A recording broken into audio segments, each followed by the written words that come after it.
Você conduz automóveis, caminhonetes, utilitários e outros veículos leves? Conhece todas as resoluções do CONTRAN? Não? Normal.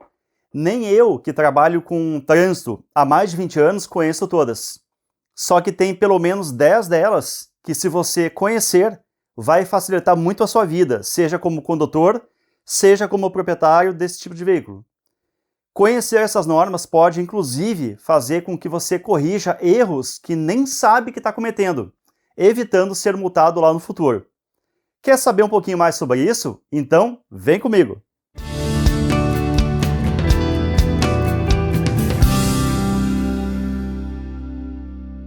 Olá, seja bem-vindo a mais um vídeo do canal Bisuário de Trânsito, inaugurando a playlist sobre legislação. Eu sou o Marcelo Saturnino e hoje vamos falar sobre as 10 resoluções do CONTRAN que você, que é condutor ou proprietário de um veículo leve, tem que conhecer. Vamos falar tudo? Não. É um guia rápido, só com aqueles pontos principais que mexem diretamente com o teu dia a dia. Primeiro, vamos tentar responder uma pergunta que todo mundo faz. O CONTRAN não publica resoluções demais? São quase 1000 desde que foi instituído o novo código em 97. Olha, se formos comparar com locais mais desenvolvidos na área de trânsito, como a Europa e os Estados Unidos, não. Na Europa, por exemplo, mais especificamente na Comissão Econômica das Nações Unidas, a ONES, onde nasce a maior parte das normas veiculares adotadas a nível mundial, já foram milhares e milhares de documentos publicados desde 97, entre regulamentos, revisões, emendas e outras tantas atualizações, o que dá um volume muito maior do que aqui no Brasil. E por que tantas mudanças? Essa resposta é bastante óbvia até. O mundo automotivo é ligado diretamente ao mundo da tecnologia. Logo, quanto mais rápido a tecnologia avança, como é fácil de perceber nos dias de hoje, mais rápido tem que ser a legislação também. Por isso, tantas alterações, tanto aqui quanto lá na Europa. E tem como acompanhar tudo isso o tempo todo? Com certeza não. Então hoje, para ajudar, vamos repassar aqui as 10 resoluções do CONTRAN que mais mexem com a tua vida, e por isso você precisa conhecer. Primeira delas, 798 de 2020. Assunto: fiscalização de velocidade. Pontos essenciais. Primeiramente, a Resolução 798 funciona em conjunto com o artigo 61 do CTB, que estabelece os limites de velocidade nas vias públicas, e também a Resolução 973, que traz o regulamento da sinalização viária. Os medidores de velocidade são divididos em dois tipos, fixos e portáteis. Os fixos podem ser controladores, os pardais, ou redutores, as lombadas eletrônicas. Já os portáteis, como o próprio nome diz, podem ser operados na mão ou instalados em tripés ou viaturas. O local de instalação dos medidores é escolhido pelo órgão que tem circunscrição sobre a via, com base na quantidade de sinistros ou também do risco deles acontecerem. Quando não existir sinalização, o limite de velocidade para veículos leves em rodovias de pista simples é de 100 km por hora, ou em pista duplas de 110. Contudo, tem um detalhe que acaba pegando muita gente, que é o seguinte: se um carro, por exemplo, estiver puxando um reboque de qualquer tamanho, ele fica equiparado a um veículo pesado. Logo, os limites de velocidade caem para 80 e 90, respectivamente, igual aos caminhões. E por que isso? Porque o reboque já é um veículo instável por natureza, e quanto mais alta a velocidade, maior o risco, especialmente se o reboque não tiver com a manutenção em dia, o que é muito comum. Já para as caminhonetes, que são veículos que transportam carga, o limite de velocidade era igual ao dos veículos pesados, mas em 2022 o CTB foi alterado e elas passaram a ser consideradas como veículos leves, porque as maiores, como o Dodge Ram, F-250, ainda são classificadas como caminhões. Transitar em excesso de velocidade constitui infração prevista no artigo 218 do CTB e é dividida em 3 incisos: excesso até 20%, de 20% a 50% e além dos 50%, como vocês estão vendo aí na tela. Por fim, como a fiscalização de velocidade é sempre um assunto bem polêmico, vou fazer um vídeo exclusivo sobre isso aqui no canal, em breve. Então, não te esquece de se inscrever aí, para receber o aviso. Segunda resolução, 819/2021. Assunto: transporte de crianças em veículos. Pontos essenciais. A criança com até 10 anos de idade e que não tenha atingido 1,45 m de altura ainda, só pode ir no banco de trás, com um dispositivo de retenção adequado. Como assim? As que já atingiram 1,45 m? Bom, essa é a grande novidade dessa resolução. Quando a criança atingir essa altura, mesmo que ela tenha menos de 10 anos de idade, já pode andar no banco da frente. E quais são os dispositivos de retenção? Usando somente o critério da idade, para facilitar, os dispositivos são divididos da seguinte forma. Até 1 ano, o dispositivo é o bebê conforto, também conhecido como Moisés ou conversível, e deve ser instalado no sentido contrário da marcha do veículo. Entre 1 e 4 anos, o dispositivo é a cadeirinha. Entre 4 e 7 anos e meio, o dispositivo é o assento de elevação, que serve ali para evitar que o cinto de segurança passe no pescoço da criança, deixando ela mais alta. E a partir daí, o dispositivo de retenção é o próprio cinto do veículo. A exigência do dispositivo de retenção para crianças de até 7 anos e meio não se aplica aos seguintes veículos: transporte de coletivo de passageiros, os ônibus, táxi, Uber 99, quando em efetivo serviço, obviamente, veículos escolares e demais veículos maiores com PBT superior a 3.500 kg, caminhões no caso. Transportar criança fora das regras constitui infração prevista no artigo 168 do CTB, sujeitando o veículo à retenção até a instalação do dispositivo correto, ou transbordo da criança para outro meio de transporte. E é claro que a resolução tem muitos outros detalhes. Você acha que vale um vídeo exclusivo? Coloca aí nos comentários. Terceira resolução, 913/2022. Pneus. Pontos essenciais. Todo pneu precisa possuir indicadores de desgaste colocados no fundo dos sulcos da banda de rodagem, também conhecidos como TWI. E quando o desgaste encostar nos indicadores, fica proibido usar o pneu. Também não é permitido usar pneus de tamanhos diferentes em um mesmo eixo, com exceção somente daquelas rodas de emergência bem fininhas.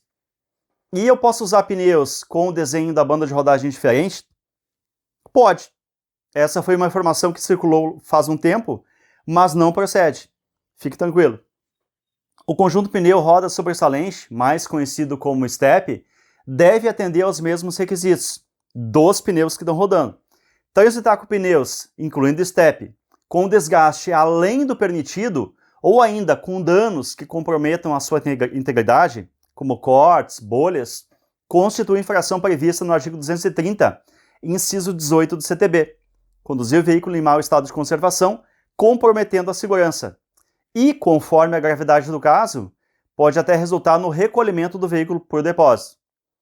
Você pode saber mais sobre isso num vídeo aqui do canal, onde falei sobre a validade dos pneus. Vou deixar o link aí na descrição. E é claro, vídeos sobre pneu e rodas é o que não vai faltar aqui. Vai ter uma playlist completa sobre eles, abordando tudo que existe a respeito. Quarta resolução, 916/2022. Assunto: modificações de veículos. Pontos essenciais. A resolução 916 regulamenta o artigo 98 do CTB, que diz que nenhum proprietário ou responsável poderá, sem prévia autorização da autoridade competente, que é o Detran, fazer ou ordenar que sejam feitas no veículo modificações de suas características de fábrica. A lista dos itens possíveis de serem modificados estão lá no anexo 4 e 5 da resolução 916. E o rito para a maioria das modificações é mais ou menos esse. Vou no Detran, peço autorização, vou na oficina, faço a modificação, vou lá na ITL, lá no, como a gente fala no Inmetro, fazer a inspeção, pegar o CSV e voltar ao Detran para colocar no documento essa alteração. Aí sim eu vou estar liberado para andar à vontade. O veículo flagrado circulando com modificações não autorizadas será autuado com base no artigo 230, inciso 7º do CTB, que é conduzir o veículo com característica alterada, e poderá ser até recolhido para o depósito, caso a modificação esteja colocando em risco a segurança. Já estou preparando aqui no canal um vídeo só sobre isso também. Quinta resolução, 955/2022. Assunto: carga em veículos leves. Pontos essenciais. A Resolução 955 fala do transporte de carga e bicicletas no teto do veículo e nos compartimentos abertos. A caçamba. A carga ou a bicicleta só pode ser transportada no teto do veículo com uso de bagageiro, ou REX, como alguns conhecem. E também se o manual do veículo permitir esse transporte. E tem alguns carros que não pode. Nesse transporte, com exceção das bicicletas, a carga não pode ultrapassar uma altura de 50 centímetros a partir do teto do veículo, e nem pode ultrapassar o comprimento do carro, da carroceria, e a largura do teto lá em cima.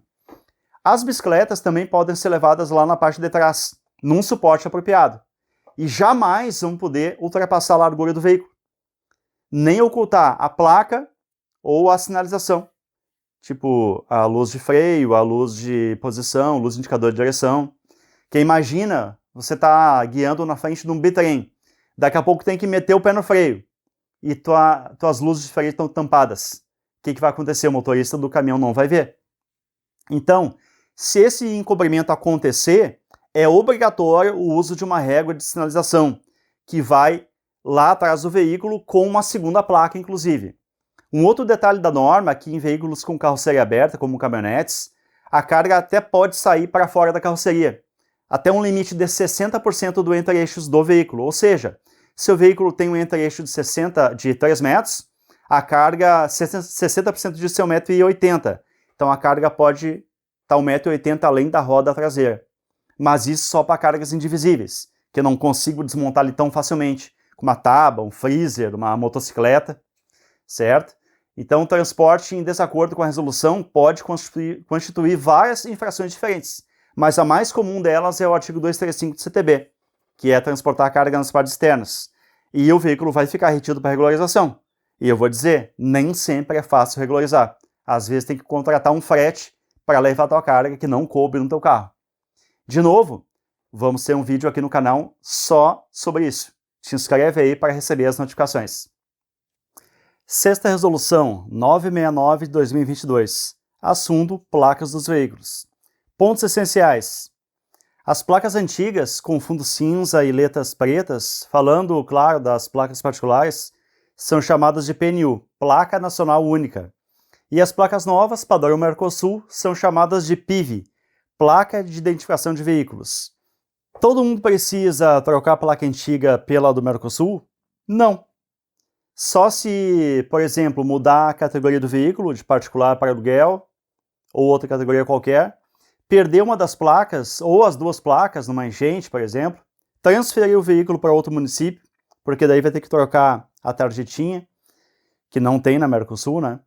Quando precisar colocar a segunda placa traseira, tipo na questão das bicicletas, lá atrás do veículo, ou então tem aqueles que trocam porque querem mesmo, porque acham mais bonito. Posso colocar placa em qualquer lugar do veículo? Não. Nos veículos leves, ela deve ficar no habitáculo previsto pelo fabricante, podendo inclusive ser confeccionada em um tamanho 15% menor, para caber em alguns veículos fabricados fora do Brasil e que chegam aqui sem adaptação. Para quem tem curiosidade sobre os demais requisitos de posicionamento da placa para veículos leves, é só acessar o anexo 1 da resolução 969, tem tudo lá. E uma pergunta que muita gente faz: posso usar aquelas molduras da placa Mercosul que trazem o nome do município na parte de baixo? Sem problemas, desde que a moldura tampe somente as bordas e não tenha nenhum tipo de elemento refletivo, conforme reza a resolução 969. São muitas infrações possíveis relacionadas às placas, mas a mais comum é a do artigo 221 do CTB, conduzir o veículo com as placas em desacordo com as normas e sujeita o veículo ao recolhimento do CRLV até regularização. Sobre placas tem muita coisa para falar, então também teremos um vídeo aqui exclusivamente sobre esse assunto, para quem quiser se aprofundar no tema. Sétima resolução, 970 de 2022. Assunto: Sistema de sinalização e iluminação dos veículos. Pontos essenciais. A resolução 970 é uma das mais complexas e longas que temos. Sua origem se deu no regulamento 48 da Unesp, que é usado na maioria dos países do mundo.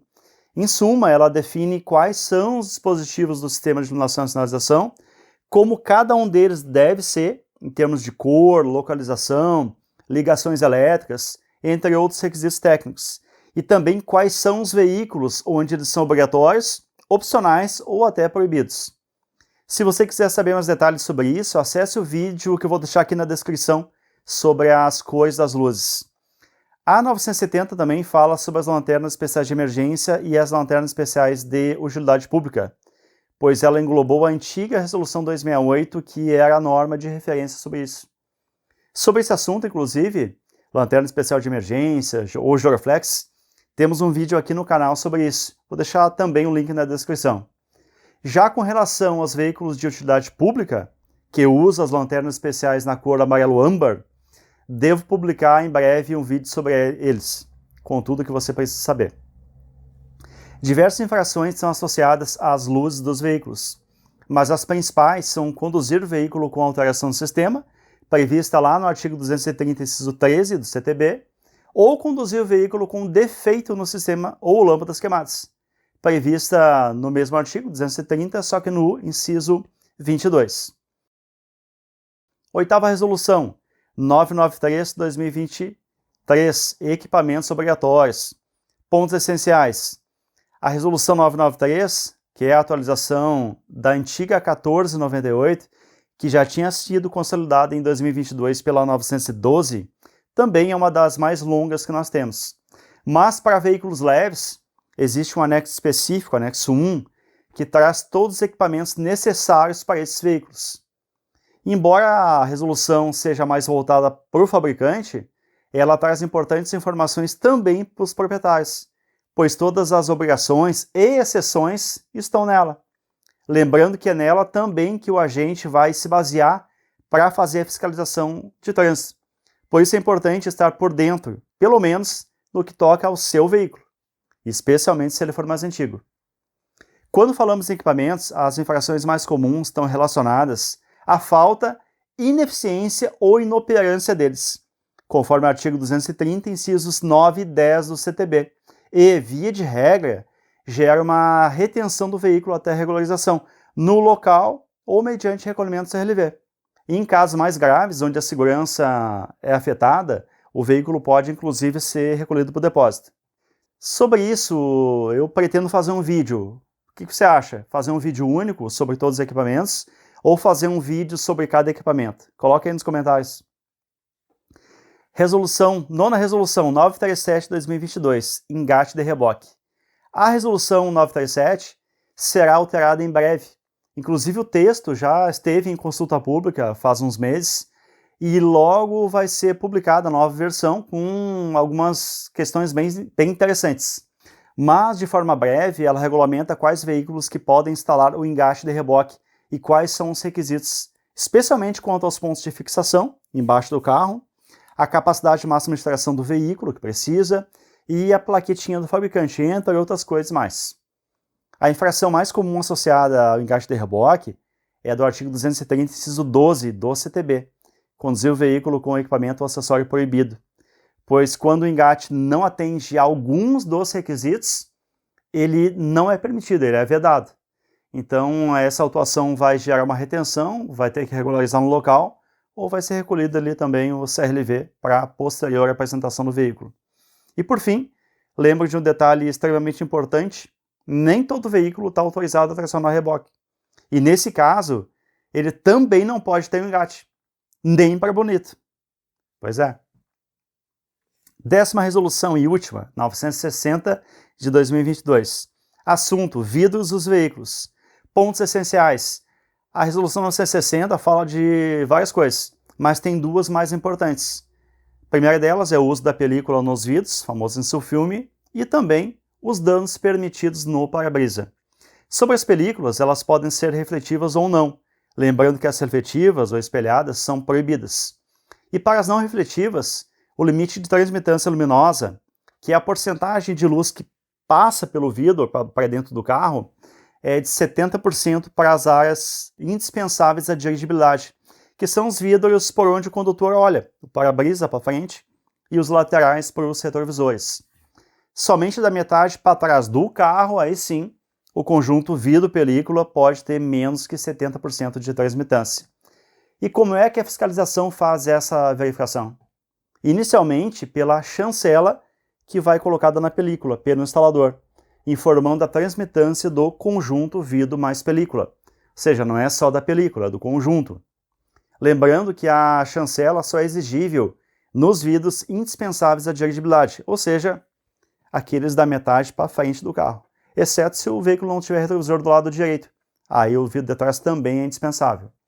E se não tiver chancela ou ela não estiver legível pelo lado de fora do vidro, ou estiver incorreta para aquele vidro, tipo 50% no para-brisa, vai ser gerada uma autuação pelo artigo 230, inciso 16 do CDB, que vai exigir a regularização no próprio local, que é arrancar a película, ou o recolhimento do CRLV para apresentar depois regularizado. A fiscalização também pode fazer uso do MTL, que é o medidor de transmitância luminosa, para fazer essa medição. E nesse caso não interessa o valor que consta ali na chancela, que aliás, na maioria das vezes, está incorreta, infelizmente. Agora, sobre os danos no para-brisa, vai depender do tipo de veículo. Nos veículos leves, como automóveis, caminhonetes, caminhonetas, utilitários, não é permitido nenhum dano dentro da parte esquerda da área de varredura dos limpadores de para-brisa, que é ali bem em frente ao motorista, e nem na borda do vidro, até 2,5 cm, porque qualquer rachadurazinha ali pode se espalhar rapidamente para o resto do vidro, por conta da torção da carroceria. Fora dessa área, são permitidos até 2 danos, sendo 2 trincas de até 10 cm ou 2 fraturas de configuração circular de até 4 cm, ou uma de cada, uma trinca e uma fratura. Caso o para-brisa do veículo possua danos em quantidade, tamanho, local não permitido pela resolução, o veículo será autuado pelo artigo 230, inciso 18 do CTB e, consequentemente, será recolhido o CRLV para regularização, ou, em casos mais graves, até o recolhimento do próprio veículo para o depósito. E assim, como todas as resoluções que falei anteriormente, vou fazer um vídeo específico sobre o assunto aqui no canal. Aguarde! Essas são, então, na minha experiência como agente da Autoridade de Trânsito por mais de 20 anos, as 10 resoluções do CONTRAN mais importantes para os motoristas de veículos leves, no caso você. Mas é óbvio que existem muitas outras que também vale a pena conhecer melhor. Lembra de alguma que merecia estar nessa lista? Coloca aí nos comentários. Gostou do vídeo?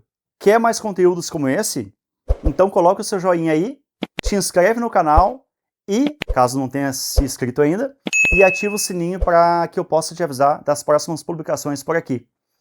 E se achar que vale a pena, compartilha com seus grupos, para que outras pessoas também se beneficiem dessas informações. Vou deixar aqui na tela o link para outros vídeos que com certeza vão te interessar bastante. E no mais, agradeço a atenção e até a próxima!